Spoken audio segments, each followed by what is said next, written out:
Quando chegaram em casa, já estava quase amanhecendo.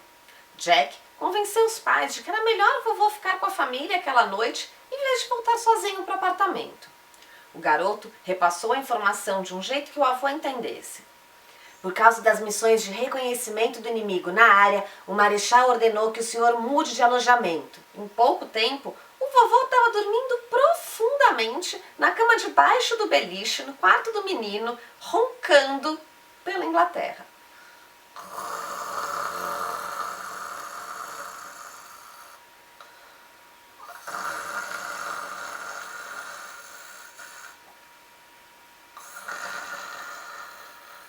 Cada vez que o homem respirava, as pontas do bigode eram sopradas para cima e para baixo. E sem conseguir dormir, com o coração ainda martelando no peito depois da aventura noturna, o garoto levantou da cama em silêncio. Como era frequente, ele ouvia as vozes abafadas vindas da cozinha e queria escutar o que os pais diziam. Com habilidade, abriu a porta do quarto sem fazer barulho, sentou-se no carpete no alto da escada e enfiou a orelha entre as duas colunas da balaustrada. O senhor vigário estava certo. Um asilo é o melhor lugar para ele. Eu não tenho certeza, Bárbara. Ele não iria gostar. Você não ouviu aquele homem simpático? O que o senhor vigário disse sobre o Torres do Crepúsculo? Que era uma Disney para idosos. Exatamente. Imagino que não haja montanhas russas, nem tobogãs, nem toboáguas, nem ninguém fantasiado de rato gigante. Mas mesmo assim parece maravilhoso. Só que... O vigário é um homem da igreja. Ele jamais mentiria. Talvez seja mesmo como ele disse. Mas vovô sempre foi um espírito livre. Sim, tão livre que nós o encontramos no topo do telhado da igreja no meio da noite, não é mesmo? E os dois ficaram em silêncio por um momento. Papai não tinha uma resposta para aquilo. Escute, Barry, o que mais podemos fazer? Seu pai está colocando a si mesmo em risco. Por pouco não caiu daquele telhado e não se quebrou todo. Eu sei. E então? Talvez seja melhor. Então está resolvido de uma vez por todas. Podemos deixá-lo no Torres do Crepúsculo amanhã. Enquanto Jack escutava do alto da escada, uma lágrima escorreu lentamente do seu rosto. Como era de se esperar, no café da manhã seguinte, o vovô agia como se nada fora do comum tivesse acontecido. Enquanto devorava alegremente os ovos fritos com bacon na cozinha, ficou claro que o velhinho não tinha nenhuma lembrança dos eventos dramáticos da noite anterior. Mais pão! Depressa! Por favor, criada! Vamos, mais pão! Mamãe não gostava nada de ser tratada de modo tão grosseiro. Ela lançou um olhar ao marido para que ele fizesse alguma coisa. Mas papai estava fingindo ler o jornal. Ela jogou então 2 fatias de pão branco na mesa e no instante seguinte, vovô começou a enxugar a gordura do prato com elas. E enquanto comia, ele anunciou: Da próxima vez, quero pão torrado. Por favor, criada. É mesmo? Jack não conseguia manter o rosto sério, mas tentou esconder o sorriso. Vovô bebeu chá fazendo barulho e depois exclamou: Goela abaixo! Que era o que ele dizia sempre que bebia qualquer coisa. Mamãe, papai, eu estava pensando, como fiquei acordado até tarde, eu acho melhor eu não ir para a escola hoje. O quê? Sim, eu posso ficar aqui e cuidar do vovô. Na verdade, eu deveria tirar a semana inteira de folga. Jack não gostava muito do colégio. Ele havia acabado de completar 12 anos e fora mandado para uma escola maior. Ele ainda não tinha feito nenhum amigo lá. Parecia que todos os outros garotos só queriam saber do popstar do momento ou de qualquer engenhoca boba. Como essa história acontece em 1983, boa parte das crianças passava as aulas mexendo em cubos mágicos sobre as carteiras. Se fosse hoje em dia, era slime, tá? Só para deixar claro, tá? Esqueci os slime não, tá? Esqueci não. Jack não conhecia ninguém apaixonado por aeromodelos. No primeiro dia de aula, alguns garotos mais velhos até debocharam quando ele falou disso. Então, Jack aprendeu a ficar de boca fechada. Você vai para a escola hoje, rapaz? Vai sim! Mamãe sempre chamava o filho de rapaz quando ele fazia algo errado. Vamos, diga a ele, Barry! O pai ergueu o olhar do jornal. Bem, ele foi dormir muito... Barry! O homem, de repente, percebeu que não era uma boa hora para discordar da esposa e logo mudou o rumo da frase. Mas é claro que você não deve faltar à escola. E no futuro, por favor, faça tudo o que a sua mãe disser. Eu, pelo menos, faço. Ela, então, deu uma cutucada nada sutil no ombro do marido. Era óbvio que ela desejava que ele fizesse o grande anúncio sobre o vovô. Como o papai não respondeu na mesma hora, ela o cutucou de novo. Dessa vez, com tanta força que ele até soltou um ai. Barry!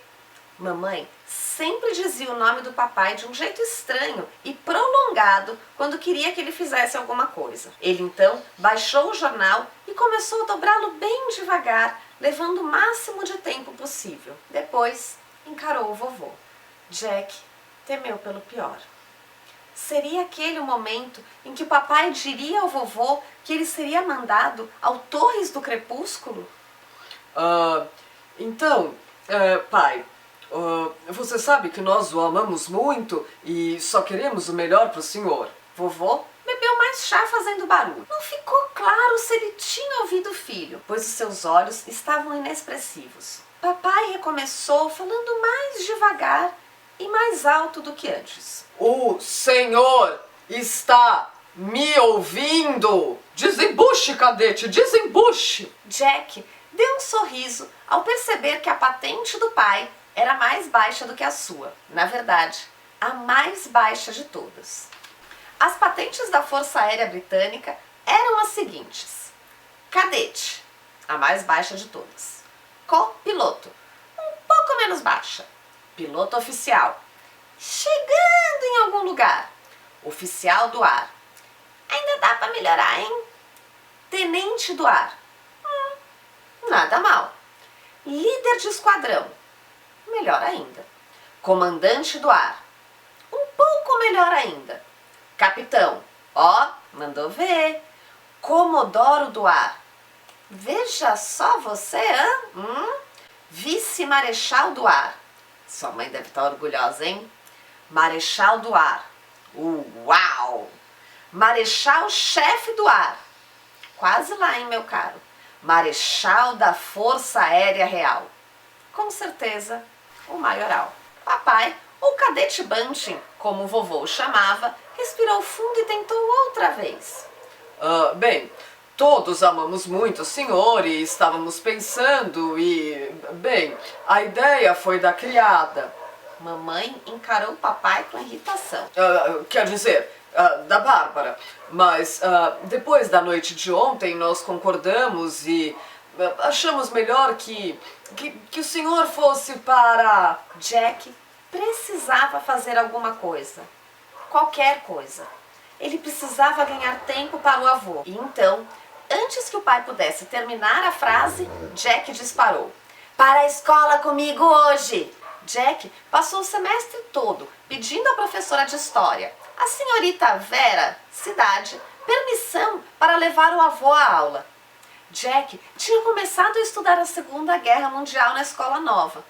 E quem melhor para falar sobre o assunto do que uma pessoa que de fato esteve presente na Segunda Guerra Mundial? Além disso, todas as outras crianças veriam como seu avô era legal. Talvez, depois disso, não achassem que ter uma coleção de aeromodelos fosse algo assim tão triste.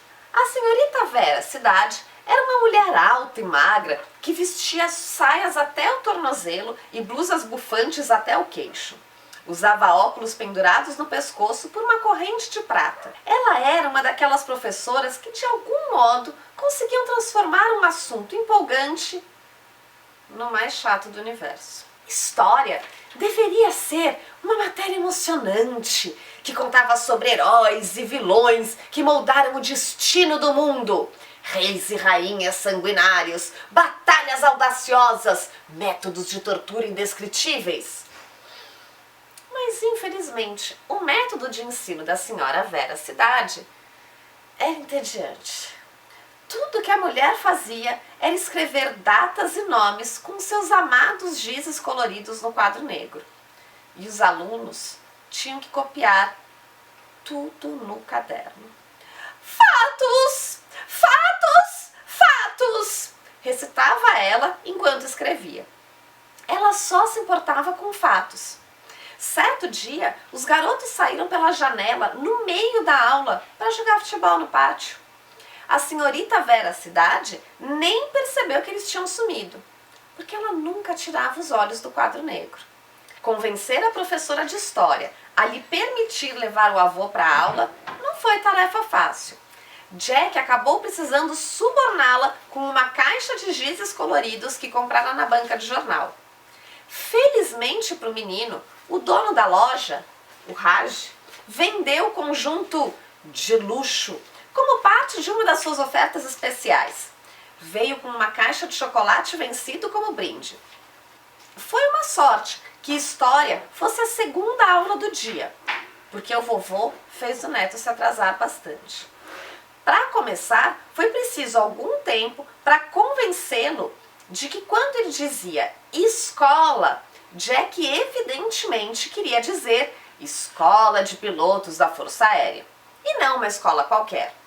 Depois, o atalho que o vovô insistia em tomar pelo parque acabou se mostrando, na verdade, um caminho mais longo. Além disso, vovô insistia em subir até o topo da árvore mais alta para ficar de olho no avião inimigo. A descida demorou muito mais do que a subida e, por fim, Jack teve que pegar uma escada emprestada com um limpador de janelas para convencer o avô a voltar ao chão.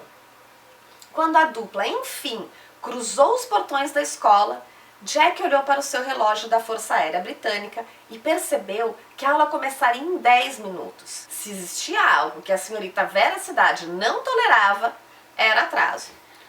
Todos os olhos se voltaram para o garoto quando ele entrou na sala, o que o deixou vermelho de vergonha. Odiava ser o centro das atenções. Por que é que está atrasado, menino? Gritou a senhora Vera Cidade, virando-se do quadro negro. Antes que Jack respondesse, vovô deu um passo à frente. Comandante Bandin a seu serviço, senhora, disse ele com uma continência antes de baixar a cabeça e beijar a mão da professora. Ah, senhorita Vera Cidade, respondeu ela, rindo e cobrindo a boca de nervoso. A professora ficou obviamente lisonjeada pelo galanteio do vovô. Devia fazer algum tempo que não chamava a atenção de um cavalheiro daquele jeito. A risadinha dela fez a turma rir também. Para silenciá-los, a senhorita Vera lançou às crianças um de seus famosos olhares fatais. Eram tão assustadores que funcionaram na hora. Por favor, sente-se, Sr. Bunting. Eu não fazia a menor ideia de que o senhor viria hoje. E ela olhou feio para Jack, que abriu um sorriso caloroso, inocente. Mas, já que está aqui, vamos aproveitar ao máximo a sua ilustre presença. Acredito que vai nos contar tudo sobre a sua vida como piloto de caça na Segunda Guerra Mundial, certo? Positivo! Positivo! Muito bem. Acabamos de começar a abordar a Batalha da Inglaterra. O senhor poderia, por favor, compartilhar conosco um pouco da sua experiência pessoal? Vovô fez que sim e retorceu as pontas do magnífico bigode. Sem dúvida, senhorita. No primeiro dia da Batalha da Inglaterra, todos nós soubemos que o inimigo tinha grandes planos. Destruição total. Era o que Hitler queria. O radar captou um esquadrão de Junkers da Luftwaffe sobrevoando a costa com caças Messerschmitt na retaguarda. Eram tantos que cobriam o céu de negro. Do fundo da sala, Jack estava radiante de orgulho. A turma inteira encontrava-se absorta, atenta a cada palavra do avô. Por um minuto, ele se sentiu o garoto mais legal da escola. Não tínhamos tempo a perder. O inimigo se aproximava depressa. Caso não decolássemos imediatamente, seríamos abatidos. Ah, não! Disse uma menina encantada na frente da sala. Ah, sim! Toda a pista de pouso seria mandada pelos ares. Meu esquadrão foi o primeiro a decolar. E eu, enquanto comandante, deveria liderar o ataque. Em questão de segundos, todos levantamos voos para o céu e além. Eu acelerei meu Spitfire a 500 km por hora. Uau! Exclamou um garoto no fundo, erguendo o olhar da sua revista sobre futebol. 500 km por hora! O marechal-chefe do ar me passou um rádio para avisar que estaríamos em menor número. 1-4.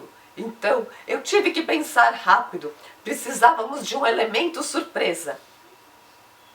Elemento surpresa? Elemento surpresa? Eu conto amanhã.